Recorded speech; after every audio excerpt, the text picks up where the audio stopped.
You were never the loud one. You remember sitting quietly, watching adults talk, not interrupting. You understood things other kids didn't. You sensed tension before anyone said a word. You knew when to stay out of the way, and they praised you for it. So mature, so well-behaved, so understanding. But here's the paradox no one ever named. The maturity that made you lovable was built on the parts of you that went unseen. The thing that protected you once is now the thing quietly exhausting you. Because children are not supposed to be emotionally strategic. They are not supposed to monitor moods. They are not supposed to carry adult conversations in small bodies. And yet, you did. You became easy. You became responsible. You became emotionally self-contained.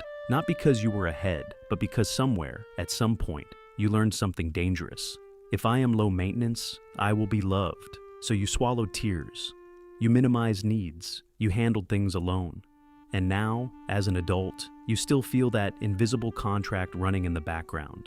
Don't be too much. Don't ask for too much. Don't fall apart. You're strong, you're capable, you're mature, but you're tired. And maybe, for the first time, you're starting to wonder, what did that maturity cost you? When we talk about the too mature child, we are not talking about intelligence. We are talking about adaptation to instability. One of the core psychological mechanisms here is parentification. Parentification occurs when a child takes on emotional or practical roles that belong to adults. This can look like comforting a distressed parent, mediating conflict, caring for siblings, or suppressing personal distress to keep the family stable. The child becomes the regulator. Instead of being soothed, they soothe. Instead of being protected, they anticipate. Over time, this reshapes the nervous system. The body enters a state of hypervigilance, a chronic scanning of the environment for subtle signs of emotional shift. Tone changes, micro-expressions, silence that feels heavy. The amygdala becomes finely tuned to relational threat. You weren't overthinking. Your nervous system was trained to predict rupture. Another layer often present is avoidant attachment. Avoidant attachment does not mean you don't crave connection. It means closeness once felt conditional. It felt like responsibility. It felt like performance. So, you learned to self-soothe. You learned not to lean. You learned that independence equals safety. There's also what schema therapists call the emotional neglect schema. Emotional neglect isn't about overt harm. It's about absence. The absence of attuned mirroring. The absence of someone saying, your feelings make sense. When emotions are not consistently validated, the child internalizes a quiet conclusion. My needs are inconvenient. And once that belief embeds itself, it begins shaping identity. Even neurologically, the default mode network, the brain system involved in self-referential thinking, can orient around responsibility rather than curiosity. Instead of asking, what do I feel? You ask, what does everyone else need? Instead of exploring your inner world, you manage the external one. That is not maturity, that is survival sophistication. There is a particular kind of grief carried by those who were too mature. It is not loud, it is not dramatic, it is invisible grief. The grief of never having been messy, the grief of never being allowed to collapse, the grief of earning love through composure. Carl Jung once wrote, "The greatest burden a child must bear is the unlived life of the parents. When you were too mature, you often carried what the adults could not, their anxiety, their instability, their unprocessed emotions. You became the stable one. But stability required sacrifice. You sacrificed spontaneity. You sacrificed neediness. You sacrificed anger. And here is the repetition that echoes quietly through your adult life. You learned to be good. You learned to be strong. You learned to be self-sufficient. But you never learned how to simply be. The core fear underneath this archetype is not weakness. It is abandonment. The fear that if you express too much emotion, people will retreat. The fear that if you ask for help, you will become too much. The fear that vulnerability destabilizes love.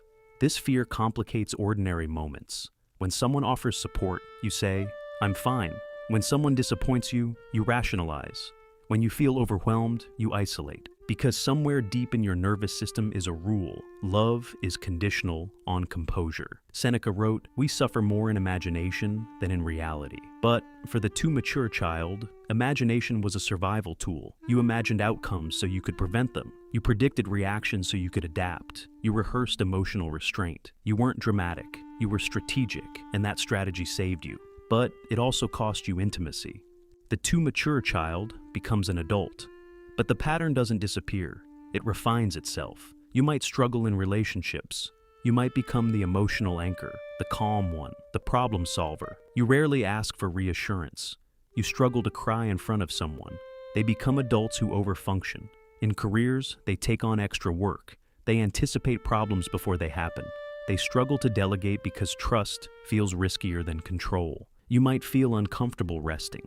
Relaxation triggers subtle anxiety. If you are not productive, you feel unworthy. If you are not needed, you feel invisible. You might have difficulty setting boundaries. Saying no feels like betrayal. You over-explain your limits.